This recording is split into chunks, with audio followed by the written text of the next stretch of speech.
Welcome to this channel. तो आज मैं आपके सामने लेके आया हूँ मूविंग चार्ज एंड मैग्नेटिज्म से रिलेटेड कुछ क्वेश्चन जो टर्म 1 के पॉइंट ऑफ व्यू से काफी इंपॉर्टेंट होंगे। तो इसमें सबसे पहला सवाल है हमारे पास, if the velocity of charge particle has both perpendicular and parallel components while moving through a magnetic field, what is the path followed by the charge particle. तो यहां आप देखिए बेटा कि मैग्नेटिक फील्ड मान लिया मैं इस तरफ है, तो पार्टिकल के पास वेलोसिटी के दो कंपोनेंट्स हैं, एक मैग्नेटिक फील्ड के अलोंग लेट्स से Vx और एक कंपोनेंट है मैग्नेटिक फील्ड के परपेंडिकुलर, यही आपको दिया हुआ है as both perpendicular and parallel components while moving through a magnetic field, यानी वो मूव कर रहा है और उसके पास दो कंपोनेंट है वेलोसिटी के। चार्ज पार्टिकल का नेचर नहीं बताया हुआ है, कोई बात नहीं। तो इसका मतलब इसकी जो नेट वेलोसिटी है, नेट वेलोसिटी मतलब टोटल वेलोसिटी है, वो इस वेक्टर और इस वेक्टर का रिजल्टेंट है। इसका मतलब इसका जो नेट वेलोसिटी है वो इस तरफ है। और जब नेट वेलोसिटी किसी चार्ज पार्टिकल का अक्यूट एंगल बनाता है मैग्नेटिक फील्ड के साथ, तो जो पाथ है बेटा वो कैसा होता है, हेलिकल होता है। हेलिकल पाथ जो है ये ट्रेवल करने वाला है। तो ये इसका पाथ कुछ इस तरीके से होगा, इस तरीके से जो है इसका पाथ होने वाला है, लाइक दिस। तो ऑप्शन कौन सा यहाँ पे सही होगा, हेलिकल जो है वो आप ऑप्शन टिक कर दीजिए। Hello my dear students, I am Neeraj Kumar Chaudhary और फिजिक्स टीचर। बच्चों, एक बहुत ही अच्छी इंफॉर्मेशन लेके आया हूं।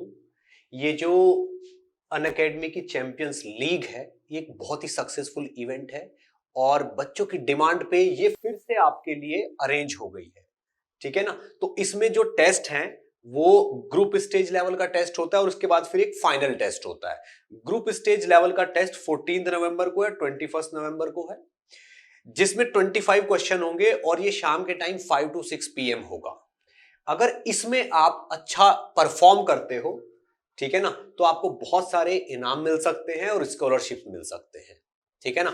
और फाइनल्स है 28 नवंबर को, जिसमें 75 क्वेश्चन होंगे और वो भी शाम को 5 से 8 बजे के बीच में होगा। यानी कि ये थोड़ा लॉन्ग ड्यूरेशन का टेस्ट होगा, ठीक है ना, और बहुत ही स्पेशली बना हुआ टेस्ट है।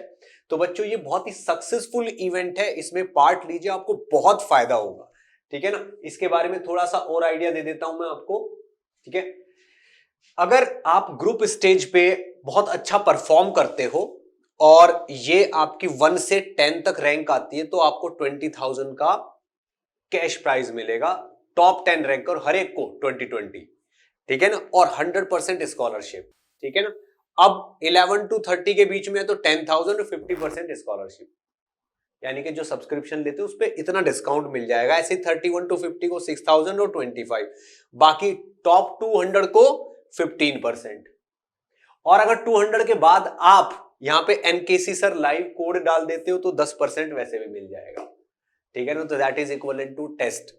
तो एक ये भी देखो, अगर आप फाइनल्स में बहुत अच्छा परफॉर्म करते हो और आपकी रैंक 1 आती है तो आपको 1 लाख का कैश प्राइज है और 100% स्कॉलरशिप, ठीक है ना। तो 2-2.5-3 लाख के बराबर हो जाता है ये। अगर आपकी 2 या सेकंड या थर्ड रैंक आती है तो आपको 60,000 है और 100% स्कॉलरशिप। 4 to 10, ठीक है ना, 5,000 और 100% स्कॉलरशिप, ठीक है ना, और बाकी भी आपके सामने।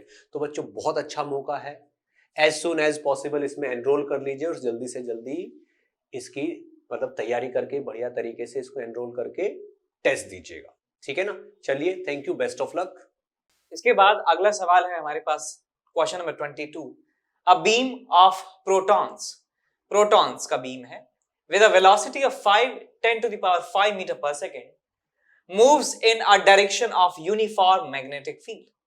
It makes an angle 37 degree with the magnetic field and follows a helical path. If the time period of the helix is 2 × 10⁻⁻7 second, then its pitch will be equal to।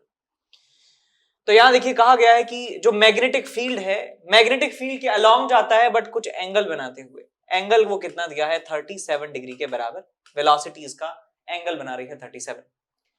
तो इसका पाथ जो है वो helical होने वाला है। तो इसका पाथ हम कह सकते हैं, प्रोटॉन की यदि बात कर रहे हैं, प्रोटॉन की यदि बात कर रहे हैं तो प्रोटॉन के पास पॉजिटिव चार्ज है +q के बराबर।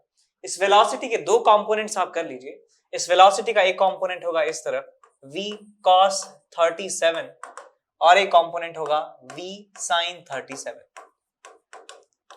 तो मैं इस वेलोसिटी की वजह से मैं पाथ देखूंगा किस तरीके का होगा, और इस वेलोसिटी की वजह से पाथ में देखूंगा किस तरफ होगा, और दोनों पाथ पे यदि सुपर इंपोज कर दिया जाएगा तो मुझे रिजल्टेंट पाथ जो है मिल जाने वाला है।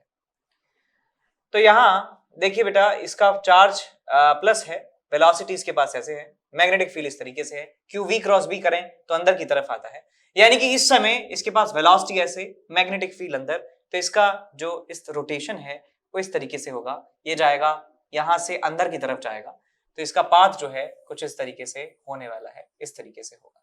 ठीक, तो यहां से यहां जाने में जो टाइम लगता है उसे टाइम पीरियड कहा जाता है, और टाइम पीरियड का फॉर्मूला जो है वो होता है 2 पाई m डिवाइडेड बाई क्यूबी, और वो स्पीड पर डिपेंड नहीं करता है।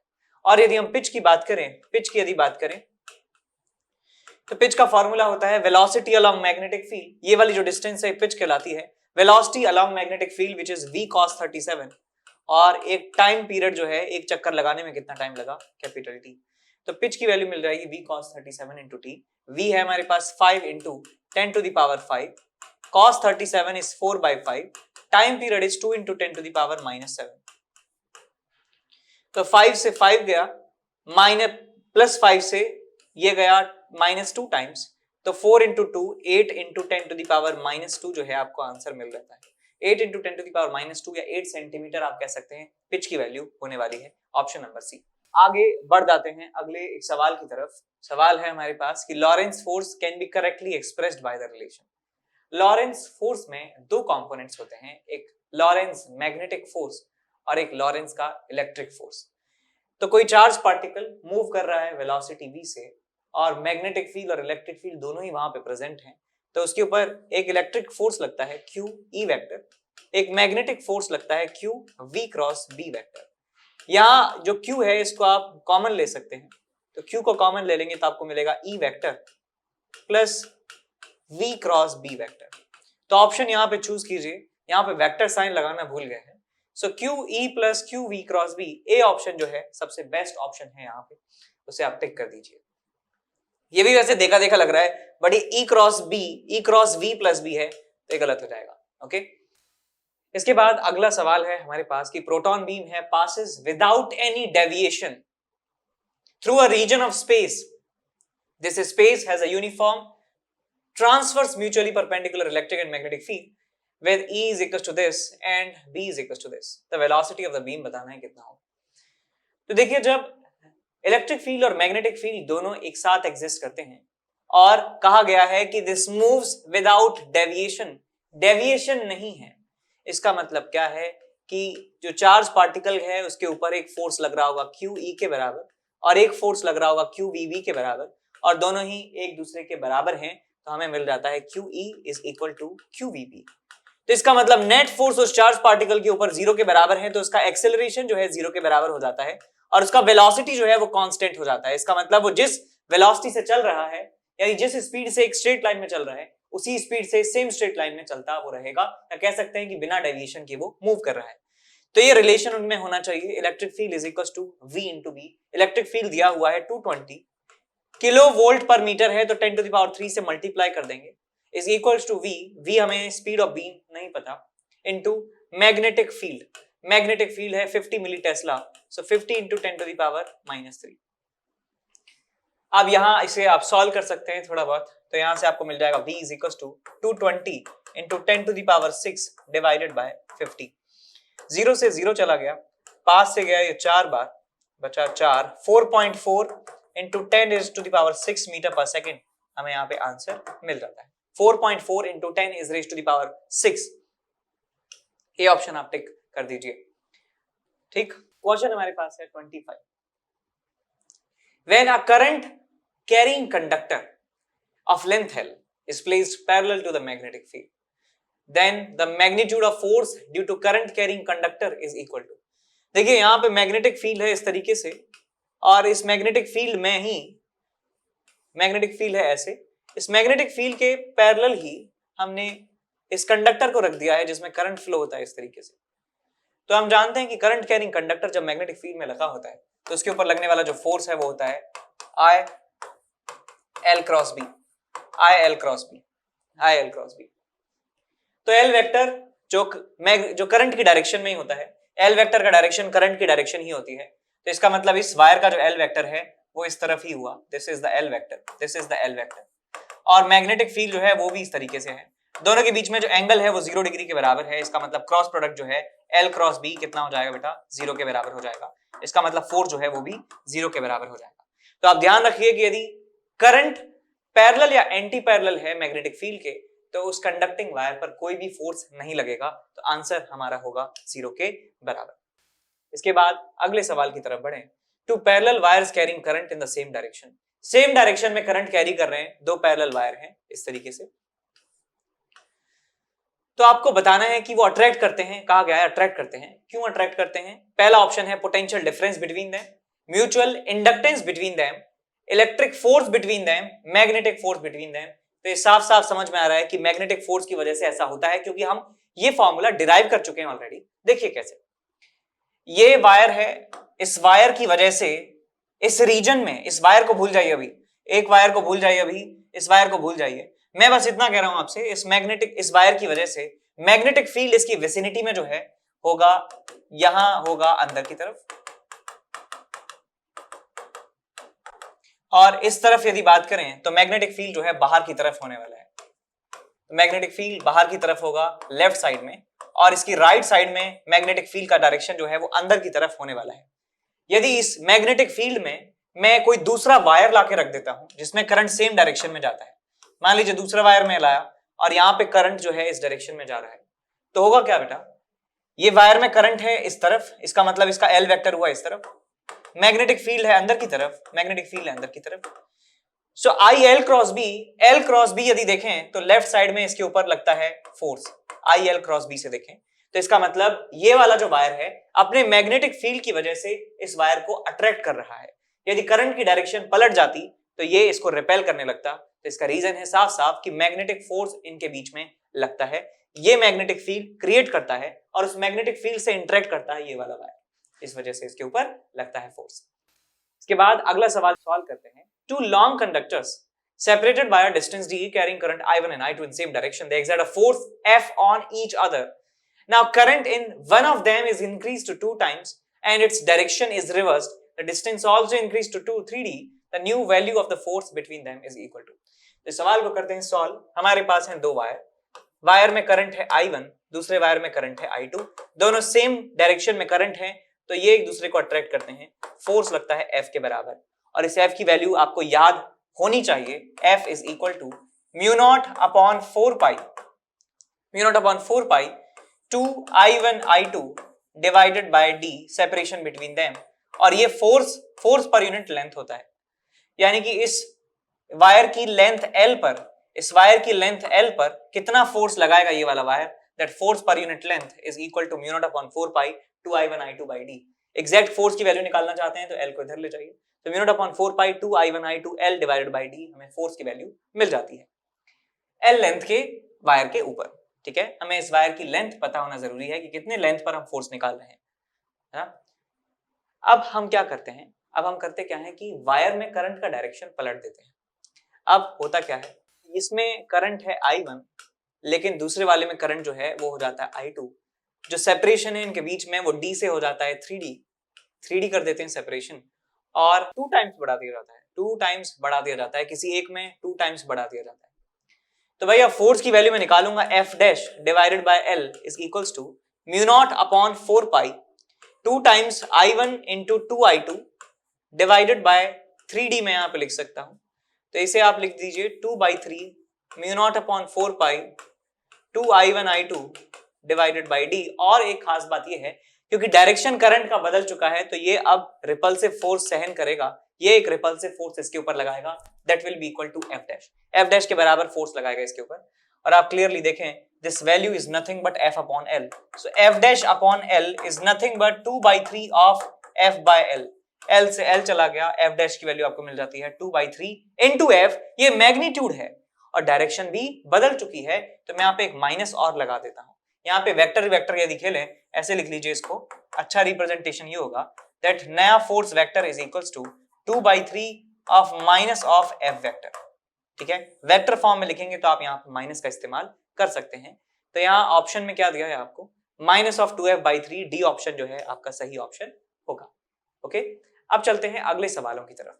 नेक्स्ट क्वेश्चन हमारे पास ये है, current carrying square loop is suspended in a uniform magnetic field. देखिए यहां क्या लिखा है कि करंट कैरिंग लूप है स्क्वायर शेप का और वो सस्पेंडेड है यूनिफॉर्म मैग्नेटिक फील्ड में, यूनिफॉर्म मैग्नेटिक फील्ड में, acting in the plane of the loop. जो मैग्नेटिक फील्ड है वो लूप के प्लेन में ही है। तो मान लीजिए हमारे पास लूप कुछ इस तरीके से है, दिस इज स्क्वायर लूप है और इसमें करंट जा रहा है लेट्स से इस तरीके से। तो मैग्नेटिक फील्ड जो है वो इसी प्लेन में है, हो सकता है वो ऐसे हो सकता है ऐसे हो सकता है ऐसे हो सकता है ऐसे हो, बट है वो इसी प्लेन में। मैं मान लेता हूं कि मैग्नेटिक फील्ड जो है वो इस तरीके से है, एक ऐसे रैंडम एंगल पर है कुछ, ठीक है। अब हमसे पूछा गया है, a force on one arm of the loop is equal to F. One arm of the loop यानी किसी भी एक आर्म के ऊपर जो फोर्स लग रहा है वो लेट्स से एफ के बराबर है। तो आपसे पूछा गया है कि net force on the remaining 3 arms of the loop is equal to. हम इतना जानते हैं, यूनिफॉर्म मैग्नेटिक फील्ड में कोई लूप रखा है, यूनिफॉर्म मैग्नेटिक फील्ड है और कोई करंट कैरिंग लूप रखा हुआ है, तो इसके ऊपर लगने वाला जो टोटल फोर्स होता है वो 0 के बराबर होता है। Total force is equal to 0। समझ गए? ऐसे ही सिर्फ डायपोल के साथ भी होता है। आपके पास डायपोल है, ये भी एक मैग्नेटिक डायपोल है। आप समझ सकते हैं कि इसका जो डायपोल मोमेंट है वो ऊपर की तरफ आता है। करंट के सेंस में अपनी राइट हैंड की फिंगर्स को करिए तो अपना जो थंब का जो डायरेक्शन है वो मैग्नेटिक मोमेंट का डायरेक्शन देता है। तो मैग्नेटिक मोमेंट हो चाहे इलेक्ट्रिक डायपोल मोमेंट हो, यदि वो एक यूनिफॉर्म फील्ड में रखे हुए हैं तो उसके ऊपर लगने वाला फोर्स 0 के बराबर होता है। तो एक आर्म पे फोर्स F के बराबर है, रिमेनिंग आर्म्स पर, रिमेनिंग जो पूरा स्ट्रक्चर है 3 आर्म ही है, उसके ऊपर लगने वाला फोर्स मैं मान लेता हूं F1 के बराबर है और ये टोटल समीशन जो कितना है किसका कितना होना चाहिए, 0 के बराबर होना चाहिए। So F1 must be equal to minus of F। तो जितना फोर्स एक आर्म पर लग रहा है तो तीनों आर्म पर मिलकर जो फोर्स लगना चाहिए वो F के बराबर ही लगना चाहिए, जिससे टोटल फोर्स जो है 0 के बराबर आ जाए। ये इसके पीछे लॉजिक है। वरना यदि आप इन तीनों पर इंडिविजुअल फोर्स निकालना चाहें वो नहीं निकाल सकते हैं, क्योंकि हमें मैग्नेटिक फील्ड का ओरिएंटेशन नहीं बताया है कि वो किस एंगल पर जा रहे हैं।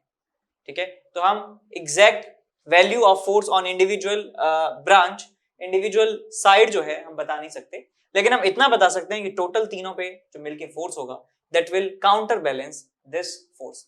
तो आंसर हमारा आ जाएगा -F के बराबर, ऑप्शन नंबर बी। अगला सवाल है हमारे पास ऐसे कि रेक्टेंगुलर लूप है जिसकी साइड है 10 सेंटीमीटर और 5 centimetre, carrying a current I of 12 ampere is placed in different orientation as shown in figure. If there is a uniform magnetic field of 0.3 Tesla in the positive Z direction, magnetic field Z direction में है और 0.3 Tesla उसकी value दी हुई है, in which of the orientation the loop would be in stable equilibrium and unstable equilibrium. अब stable equilibrium में कौन, unstable equilibrium में कौन, ये बात मैं आपको समझा देता हूं अभी। देखिए, यदि चाहे इलेक्ट्रिक डायपोल की बात की जाए, इलेक्ट्रिक डायपोल, चाहे बात की जाए मैग्नेटिक डायपोल की, चाहे बात की जाए मैग्नेटिक डायपोल की, कंडीशंस बिल्कुल सेम है। यदि इलेक्ट्रिक फील्ड और डायपोल मोमेंट, ये मान लीजिए डायपोल मोमेंट इस तरफ है, इलेक्ट्रिक फील्ड इस तरफ है, थीटा की जो वैल्यू है 0 डिग्री के बराबर है, तो इस पर लगने वाला फोर्स भी 0 है, इसके ऊपर लगने वाला टॉर्क भी 0 होता है। तो फोर्स बराबर 0 है, टॉर्क बराबर 0 है और ये जो इक्विलिब्रियम है ये स्टेबल इक्विलिब्रियम कहलाता है, स्टेबल इक्विलिब्रियम होता है। सेम मैग्नेटिक मोमेंट के साथ है। यदि मैग्नेटिक मोमेंट और मैग्नेटिक फील्ड एक ही डायरेक्शन में है तो ये सारी चीजें सेम रहती हैं, ये बिल्कुल सेम है। ठीक है, फोर्स 0 है, टॉर्क 0 है, स्टेबल इक्विलिब्रियम है। अब यदि इसका डायरेक्शन पलट दिया जाए, किसी भी एक का डायरेक्शन पलट दिया जाए, डायपोल मोमेंट ऐसे है, मैग्नेटिक फील्ड ऐसे है, सॉरी इलेक्ट्रिक फील्ड ऐसे है और थीटा की वैल्यू 180 डिग्री के बराबर है, तो भी टॉर्क 0, तो भी फोर्स 0, लेकिन इक्विलिब्रियम जो है उस समय अनस्टेबल इक्विलिब्रियम कहलाता है, अनस्टेबल इक्विलिब्रियम कहलाता है। सिमिलरली यहां है, यदि मैग्नेटिक मोमेंट इधर है, मैग्नेटिक फील्ड इधर है, तो ये सारी चीजें जो है आप कॉपी करके पेस्ट कर सकते हैं कि अनस्टेबल इक्विलिब्रियम कहलाता है। ठीक है, याद रख सकते हैं इसे। और यदि आपको समझना ही है कि ऐसा क्यों होता है तो हमारे चैनल पर प्लेलिस्ट सेक्शन में जाइए, थोड़ा एफर्ट आपको करना पड़ेगा, लेकिन सीखने के लिए कुछ ना कुछ तो करना ही पड़ेगा। और उसमें जाके देखिए जो आपको मैग्नेटिक इफेक्ट ऑफ करंट जो चैप्टर है उसमें बताया गया है कि कैसे कैसे टॉर्क लगते हैं है ना, पूरा लेक्चर ही है इस पे बेस्ड। और जब इलेक्ट्रोस्टैटिक समझा रहे थे, इलेक्ट्रिक चार्ज एंड फील्ड्स, वहां पे भी ये बताया हुआ है अच्छे तरीके से कि कब स्टेबल इक्विलिब्रियम होता है, कब अनस्टेबल होता है, क्यों होता है ऐसा। ये फॉर्मूले का जो डेरिवेशन है वो भी आपको मिलेगा वहां पे, कि जो टॉर्क इसके ऊपर होता है वो होता है माइनस ऑफ पी क्रॉस ई, और जो पोटेंशियल एनर्जी होती है वो होती है minus of P dot E के बराबर।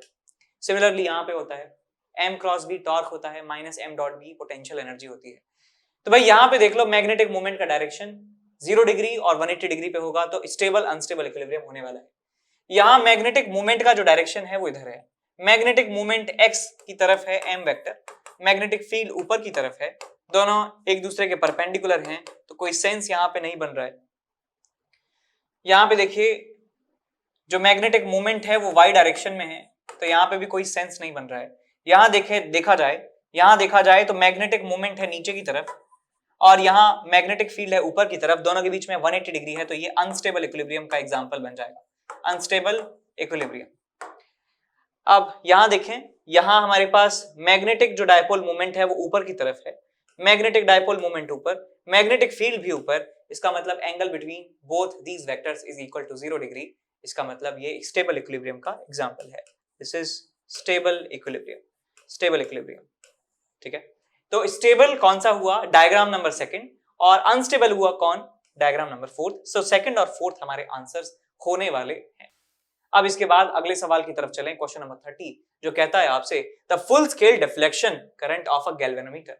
फुल स्केल डिफ्लेक्शन का मतलब है गैल्वेनोमीटर की जो नीडल है वो बिल्कुल एंड पे पहुंच जाती है और उसके बाद जो है वो पढ़ नहीं सकती है।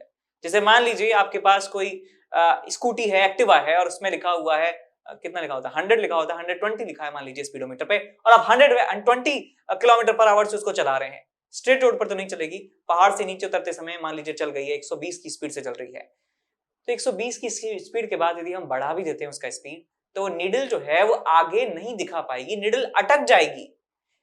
तो नीडल अटकाने के लिए हमें स्पीड चाहिए 120 से ज्यादा। ऐसे यहां पे कहा गया है कि गैल्वेनोमीटर का नीडल को फुल करने के लिए हमें करंट चाहिए 5 मिली एम्पियर के बराबर। 5 मिली एम्पियर करंट दे दो, कंप्लीट रिफ्लेक्शन जो है वो शो कर देगा। उससे ज्यादा करंट देने का कोई फायदा ही नहीं है, बिकॉज वो दिखाएगा ही नहीं आपको, कहेगा बस मेरा हो गया, अब मैं चलता हूं। गैल्वेनोमीटर का रेजिस्टेंस है 1 ओम, रेजिस्टेंस आर कितना लगा दें सीरीज में, to convert it into voltmeter of range 5 volt. 5 volt तक का ये वोल्टेज सह सके, हमें ऐसा कुछ अरेंजमेंट यहां करना है। तो यहां हमारे पास गैल्वेनोमीटर है जिसका रेजिस्टेंस मैं मान लेता हूं आर जी के बराबर है, और बेचारे में 5 milliampere current which is called I G flow करवाने पर वो फुल डिफ्लेक्शन दे देता है। तो मैं मान लेता हूं कि मैं इसको सीरीज में लगाता हूं आर के बराबर रेजिस्टेंस, जिससे क्या होता है, जिससे ये पूरा कॉम्बिनेशन के अक्रॉस जो पोटेंशियल डिफरेंस आता है, इसके अक्रॉस जो पोटेंशियल डिफरेंस आ रहा है वो 5 वोल्ट के बराबर है।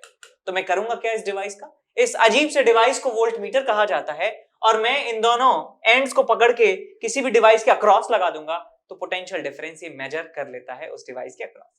तो भाई यहाँ पे मैं आर के बराबर डिवाइस ये रेजिस्टेंस मान लेता हूं, लगाया मैंने, आर प्लस आर जी, ये टोटल रेजिस्टेंस हो गया इस ब्रांच का, और इसमें करंट कितना जा रहा है, आई जी के बराबर, बिकॉज मैं चाहता हूं कि अब मैक्सिमम बताइए कि कितना ये मेजर कर सकता है, तो हमें मैक्सिमम मेजर करवाना है 5 वोल्ट के बराबर।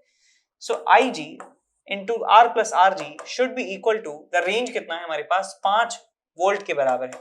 सारी वैल्यूज पुट कर दीजिए, 5 मिली एम्पियर 5/1000, और आर जो है रेजिस्टेंस इज 1 ओम, आर की वैल्यू तो निकालनी है भाई, गैल्वेनोमीटर का resistance 1 ohm is equals to 5 से क्या 5, R plus 1 is equals to 1000, R की वैल्यू आपको मिल जाती है 999 ओम के बराबर।